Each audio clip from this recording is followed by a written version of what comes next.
Ręce precz od Polski Ludowej! Jesteśmy z partią, jesteśmy z Towarzyszem Wiesławem. Socjalizm to niepodległość Polski, socjalizm to polski Szczecin.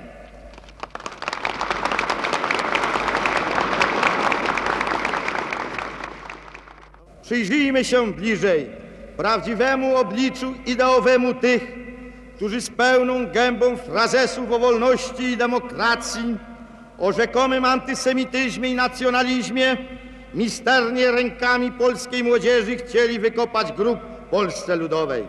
Kim oni są? Staszewcy i Werflowie ubierają się w szatki obrońców kultury narodowej. Dzisiaj wiemy również, ile nihilizmu narodowego próbują oni, ci Staszewscy, Werflowie, Brusowie i Baumanowie, wszczepiać w duszę młodzieży i narodu złamów różnych encyklopedii i publikacji oraz trybun kierowanych przez siebie katedr nauk społecznych. Czy nie czas już najwyższy, abyśmy się wreszcie z nimi rozstali? Żądamy usunięcia ze stanowisk państwowych, wykluczenia z partii tych wszystkich rytułowanych spekulantów politycznych i wytrawnych prowokatorów i kombinatorów. Czegoś żal mi, czy żal mi domu, czy żal mi lata, czy ciebie teraz nie wiem, nie tęsknię. Tu jesień złotą nie tęsknię. Mam tu złote liście i słońce słowiałe jesienne. Choć to dopiero wczoraj widziałem na niebie, jak żurawie na długie pisały się drzew. Już wiem, wszystko trzeba zostawić, już wiem, gdy czas jest dolecieć i do rodziny, wspomnienia dziecięce i swoją pierwszą miłość. Odloty są cenne, odloty są cenne, odloty są cenne.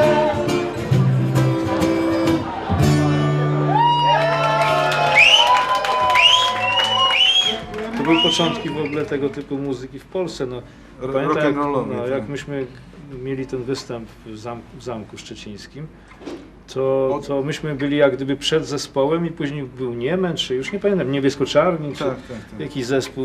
To były takie poranki z młodzieżą w niedzielę rano, o 11, pamiętam. To było pierwsze raz, co myśmy grali. No. Los nas rozrzucił po całym świecie. Wozy pojechały w końcu na zakres. Wozy pojechały, tak. Mietek tutaj jest w Szwecji, prawda, członek Akademii Nauk Szwedzkich. Sioma, ja, Szuryk jest w Ameryce, Józek jest w Kanadzie, Olek jest w Ameryce, a tutaj część została tutaj, którzy z nami też zgrali, Wojtek Teschner, Michał Szuman, którzy mieszkają w Szczecinie, Heniek Dabiński i wielu innych. W tym czasie Heniek Sawicki, tak zwany Fabian, to był konkurentem naszego zespołu. Jaki zespół się nazywa? Nieznani, Tak. którzy też brali udział i przegrali niestety z nami wiele zawodów. Jurek Rothstein, który w zespole Kontiki grał na gitarze basowej, jest tutaj też obecny w Szczecinie na tym slocie. I mamy nadzieję, że się przyłączy do nas. Do Jam Session dzisiaj w nocy chyba będzie grać z nami też. Gdy pada deszcz ulewny i króluje wiatr, chciałabyś dostać bukiet róż ode mnie. Gdy pada deszcz ulewny i króluje wiatr, chciałabyś dostać bukiet róż. Bardzo lubisz kwiaty, bardzo lubisz kwiaty, bardzo lubisz kwiaty, lubisz róże. Jestem Mietek Lajman. Wychowałem się w Szczecinie, mieszkałem na Słowackiego, naprzeciwko jeziorka Rusałka. Chodziłem do szkoły TPD numer 636. potem do liceum numer 5, potem na Politechnikę, Wydział Samochodowy. Wyjechałem z Polski w 1969 roku. Moje imię Leon Kopyt. Ja żyłem na Krasińskiego 7. Wyjechałem z Polski 40 lat temu.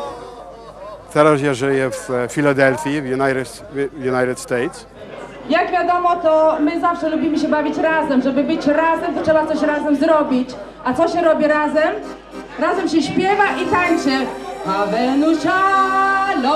Nazywam się Noel Kupfer i urodziłem się w Szczecinie w szpitalu wojskowym. Mieszkały moi rodzice wtedy na Świętej Barbary numer 2.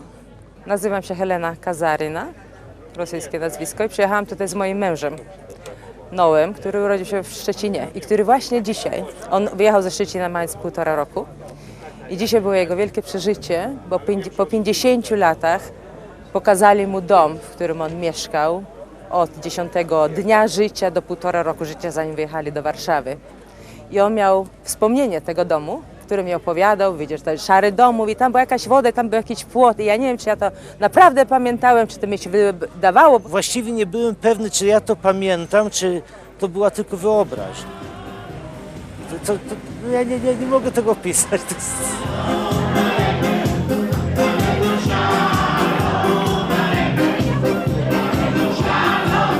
My, Żydzi w Polsce, jesteśmy ludzie sentymentalni, a ja jeszcze rosyjska, to jeszcze rosyjski sentyment dochodzi, to już podwójne sentymenty, a jeszcze jakby był człowiek w Izraelu, to jeszcze ten trzeci sentyment, to już w serce się kraje. Ciężko mi powiedzieć po polsku, ale wnikające moje сльози w oczy idą. Zobaczyć tam moje Niebuszewo i Krasińskiego i stary dom, co ja żył, co mieszkam tam.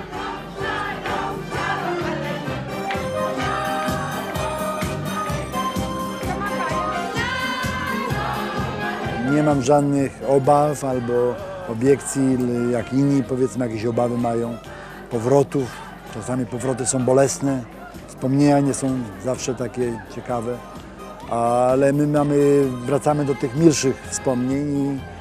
Ja myślę, że ja chcę kupić cały blok, gdzie ja mieszkałem na Krasińskiego, dlatego że oni chcą rozbierać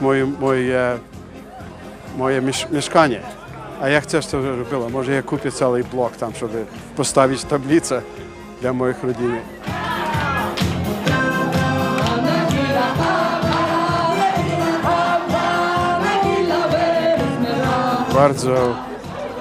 Bardzo ciężko to rozmówić. Będę pamiętał to do końca mojej życia.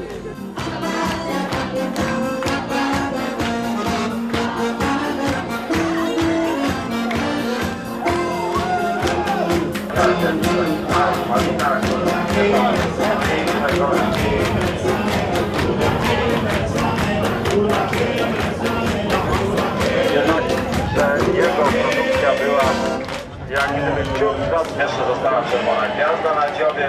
No tam kiedyś aparat wszyscy sobie tym jeździli. A w tej chwili on został za piękna nadbudówka, w której są pomieszczenia dla załogi.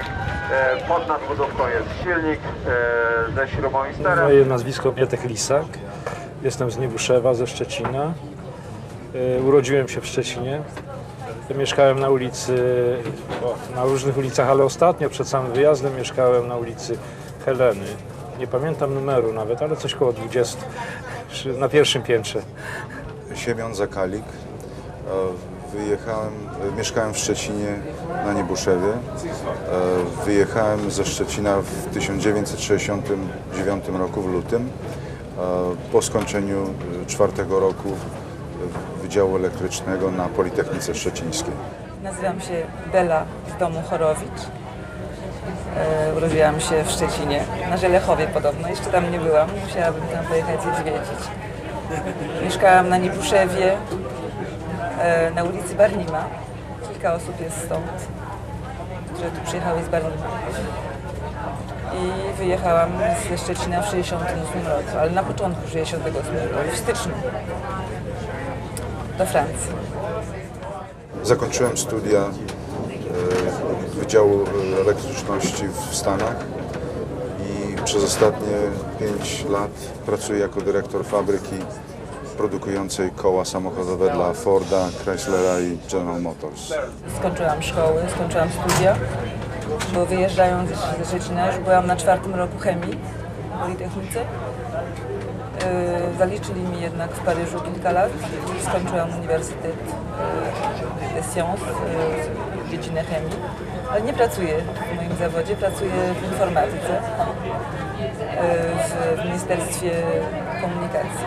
Kontynuowałem studia poczęte w Polsce i w Göteborgu skończyłem te studia, zrobiłem doktorat.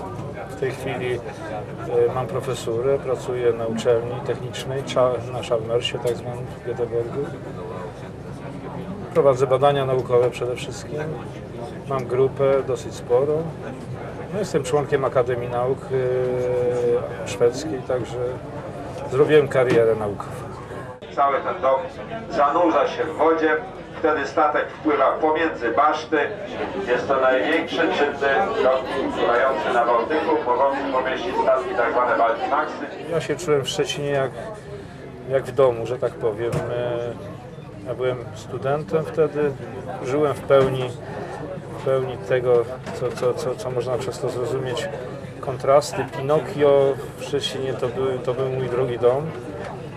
I nagle poczułem pustkę. Nagle poczułem pustkę, po prostu jak możliwe, że to była moja wyobraźnia, ale były takie akcenty. Jednym z takich konkretnych przykładów to może być to, że na przykład zwrócono się do mnie, żebym brał udział w wiecu, którym miałem oficjalnie, wiecu na Politechnice, w którym miałem oficjalnie potępić politykę Izraela. Oficjalnie po prostu się wypowiedzieć na ten temat i stwierdzić, że ja jestem lojalnym patriotą i Polakiem, czego w ogóle nie rozumiałem, w ogóle logiki tego wszystkiego i tak dalej.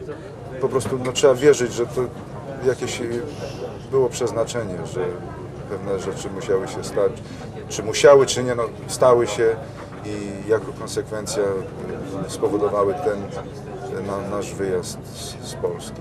Ja po raz pierwszy spotkałam moją pierwszą miłość w Szczecinie i chodziliśmy po ulicach jak dawniej i zwiedzaliśmy te miejsca, gdzie chodziliśmy często. I on mnie odprowadzał do domu. Myśmy chodzili ze sobą wtedy, bardzo przyzwoici młodzi ludzie, 5 lat ze sobą prawie. Jej wyjazd przerwał ten nasz romans, no i nagle żeśmy się spotkali znowu po latach i to też jest coś szczególnego, też powrót do młodości. Ale miałam zawsze nadzieję, że jak się bardzo kocha, to może jeszcze się połączę z moim narzeczonym. Uważałem, że to był błąd z jej strony, ona wyjeżdżała. Ja próbowałem nakłonić ją, żeby została i wierzyłem w to, że przyszłość nasza to powinna być tutaj w Szczecinie, w Polsce. Rok potem okazało się, że ja zacząłem się zastanawiać nad wyjazdem i zdecydowałem się na wyjazd. Jedną z przyczyn tego spotkania była 40. rocznica pierwszego występu zespołu Następcy Tronu.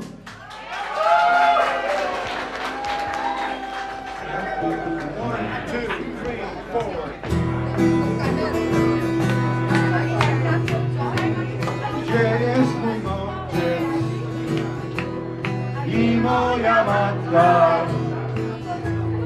15 dzieci pytają się. I też z południa, i też z północy, którym rodziców zabrał zły czas. Czy przyszła jedna z nich dzieci? Czy wiesz, że wojna ciągle trwa? A jeśli tak, to powiedz nie. Niech wojna szybciej skończy się. Wojna szybciej skończy się. niech wojna szybciej skończy się. Ej, Szkulek, kręcą nas, weź się wystaw, weź, szybko, szybko. Proszę pana, to jest taki przystojny facet. Niech żyje nasza kolonia. Niech żyje nasza kolonia. Niech żyje nasza kolonia. Niech żyje nasza kolonia. Jako dziecko byłem tutaj na kolonii. Nie pamiętam, wydaje mi się, to była kolonia z miejsca pracy ojca SPZB Szczecin, Szczecińskie Przedsiębiorstwo Budownictwa Przemysłowego. Byliśmy tutaj. Po prostu pamiętam różne szczegóły, a przede wszystkim ten pałacyk. Pamiętam, że są takie schodki, mam zdjęcie całej grupy na tych schodkach. Na tej werandzie, widzisz co tam wystaje, spały dziewczęta. I tak jak mieliśmy 8, 9, 10 lat, nie wiem dokładnie, nie pamiętam dokładnie, to umówiliśmy się w nocy, że pójdziemy, była taka jedna Ruśka Klejman, ona nie przyjechała, miała bardzo długie warkocze, umówiliśmy się, że zetniemy jej te warkocze. Ja jestem wzruszony tym.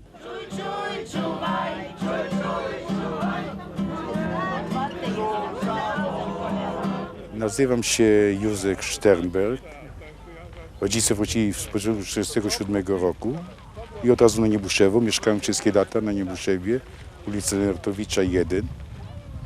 I jak każde dobre żydowskie dziecko, szkoła podstawowa Perece, ogólniak numer 5 imienia Adama Znyka na Małopolskiej w Szczecinie i zdążyłem zrobić, nie pamiętam, 1,5–2 lata studiów Politechniki Szczecińskiej. Ja wjechałem drugi dzień świąt Bożego Narodzenia 1968 roku, czyli 26 grudnia opuściłem Szczecin. Nazywam się Szurek Chmielnicki, ja mieszkałem na Niebuszewie, na ulicy Orzeszkowej. Wyjechałem z Polski w 1965 roku. Teraz jestem w Denver, Colorado. Jak przyjechałem, żyłem tam za jego stypendium studenckiego Uniwersytetu Technionu w Haiwie, to moją pierwszą tym było zamówić przegląd sportowy, bo moim problemem było, co robi Pogoń Szczecin. Stałem się nowym człowiekiem, to nazwałem się Newman. New man. So that's what I did. Jeśli mam wybór, gdzie jechać do Europy, najpewniej, najlepiej czuję się w Polsce. Język, kultura. Wczoraj wieczorem widziałem teatr, co to było? Śluby panieńskie Fredry. Mam przyjemność z tego, z książki polskiej, z słowa polskiego. Nie tylko ja, żona też, co została w Izraelu tym razem. Ja nie wiedziałem, co ja chciałem zrobić, ale jak pojechałem do Ameryki, musiałem pieniądze zrobić. To poszedłem na tę karierę i tak jakoś wyszło dla mnie. Skończyłem szkołę w Filadelfii, nazywa się Drexel University. Ja się uczyłem elektronice. Zrobili ze mnie nagle cyjonistę, cyklistę i piątą kolumnę. No przecież normalny człowiek nie mógł tego ścierpieć, nie mógł tego wytrzymać. Nie mogłem. I to spadło jak grom z jasnego nieba. Zostaw. Dlaczego wjechałem? Dlatego, że zrobili ze mnie Żydo komuny, no to wszystko. Pamiętasz pierwszy raz, kiedy przyszłaś nocą? Teraz już nie czekam, nie przyjdziesz, bo po co? Pamiętasz swą zazdrość, nie wiadomo o co. Teraz już się gniewasz, nie kłócisz, bo po co? Już zły nie pobiegnę, nie będziesz nie gonić, nie będziesz przepraszać, nie Nazywam się Dara Świetlicka i mieszkałam na Niebuszewie przez 14 lat. Przyjechałam teraz z Melbourne, Australii. Nazywam się Pesia Gutman, mieszkałam na Niebuszewie, ulica Księcia Barnima i przyjechałam z Ameryki, z Nowego Jorku, mieszkam w Long Island. Nazywam się Leon Edelman, wychowałem się na ulicy Heleny na Niebuszewie i teraz mieszkam w Nowym Jorku. Nazywam się Beba Chodik z domu. to jest moje panieńskie nazwisko. Jestem Kamin, wyjechałam ze Szczecina w 1966 roku. Przynależność do mniejszości narodowej powoduje to, że inne bodźce kształtują świadomość. I te bodźce powodują, że czujesz się po prostu inny. Ja byłam dużo razy Żydem parszywym. Także że pewnie, że się tego odczuwało, że jesteś innym niż Polacy. Byłem gdzieś w Śródmieściu i ludzi, których nigdy nie znałem, zapytali się, co Żydzie tu robisz? Ja bardzo chciałam wyjechać. To ja właściwie byłam tym motorem, który wyciągnął całą rodzinę z Polski.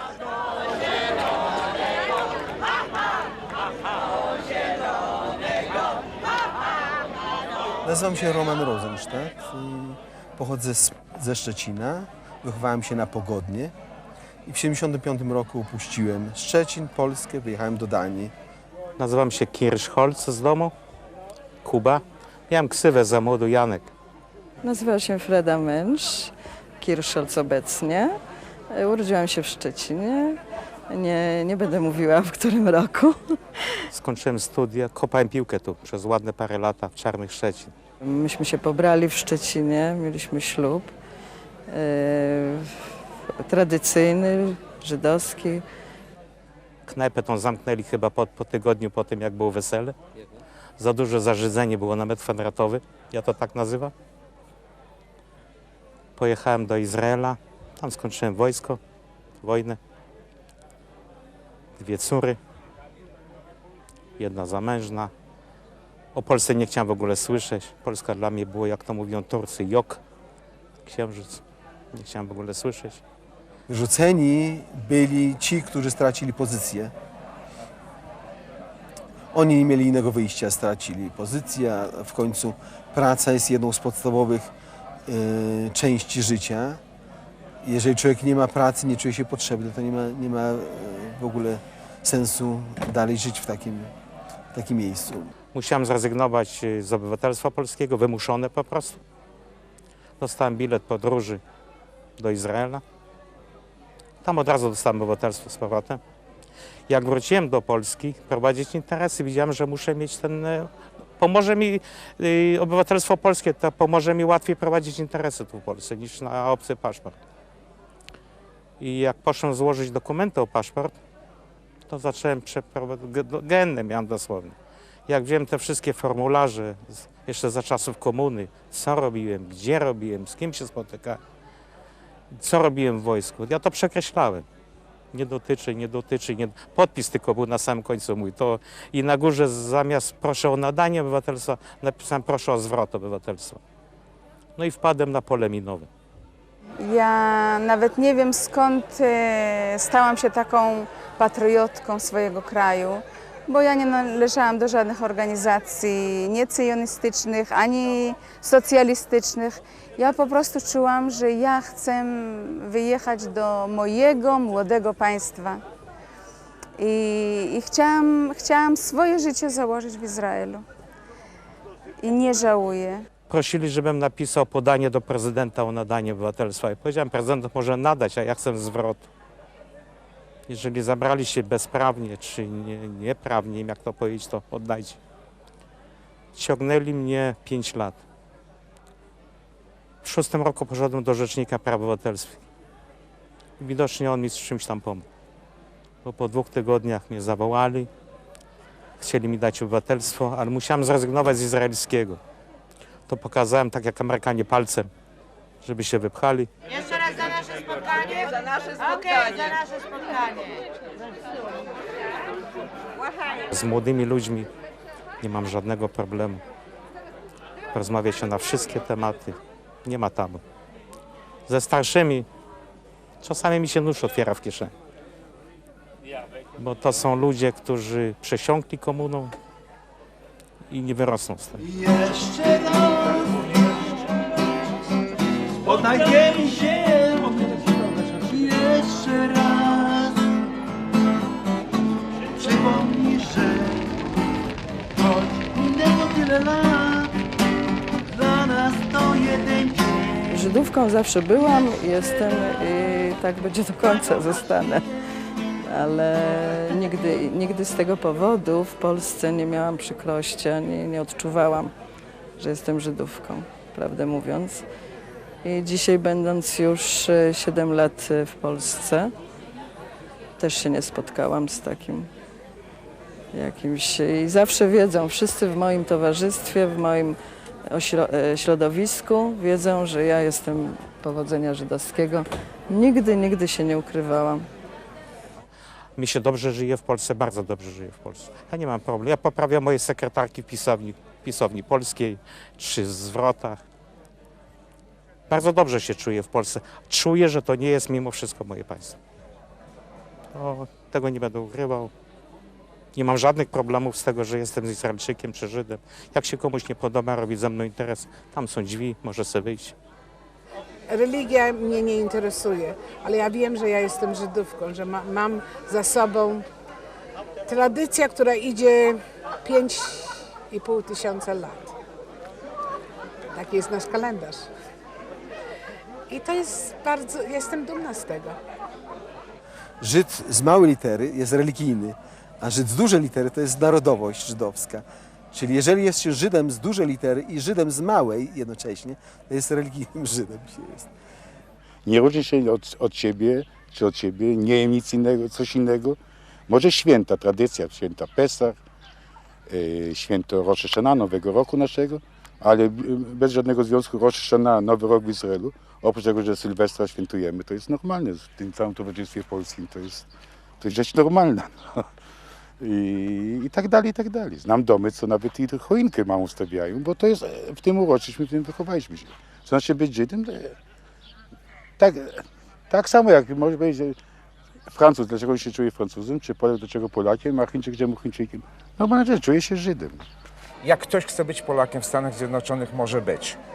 Być Żydem w Polsce jest dużo ciężej. To jest obiektywna realność. Tu nie stawiam tu jakiegoś zarzutu, po prostu taka jest obiektywna realność. Ja w Ameryce się czuję tak jak każdy Amerykaniec. Ja wychowuję dzieci swoje jako Żydzi i wiedzą, kto oni są, bo na przykład jak ja się wychowałam, to trzeba było być ostrożnym, jeżeli chodzi być Żydem, a oni są dumni z tego, że są Żydzi. Ja znam wielu ludzi, którzy dowiedzieli się, że są Żydami poprzez to, że ich rodziców zwolnili z pracy. Dowiedzieli się, że są Żydami w wieku 20 lat. Mieli 20-22 lata, nagle się dowiedzieli, że są Żydami, co było dla nich ciężkim ciosem, bo czuli się jak Polacy. Ja tego problemu nie miałem w pewnym sensie, bo ja nie miałem aspiracji być Polakiem. Stoję na dworcu, patrzę na twarze, każdy ma w oczach przegląd wydarzeń. Nie słyszę głosu, wiem o czym myślą, łzy do oczu same się cisną. Będę wzruszona, chce mi się płakać.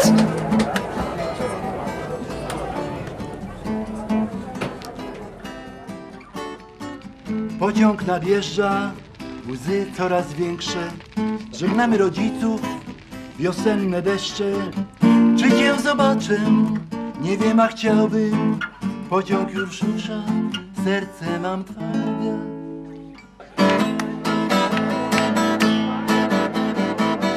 Gdzie teraz jesteś? Minęło już tyle lat. Nie lubisz wracać do tych gorzkich dni. Gdzie teraz jesteś? Minęło już tyle lat. Nie lubisz wracać do tych gorzkich dni. Gdzie teraz jesteś?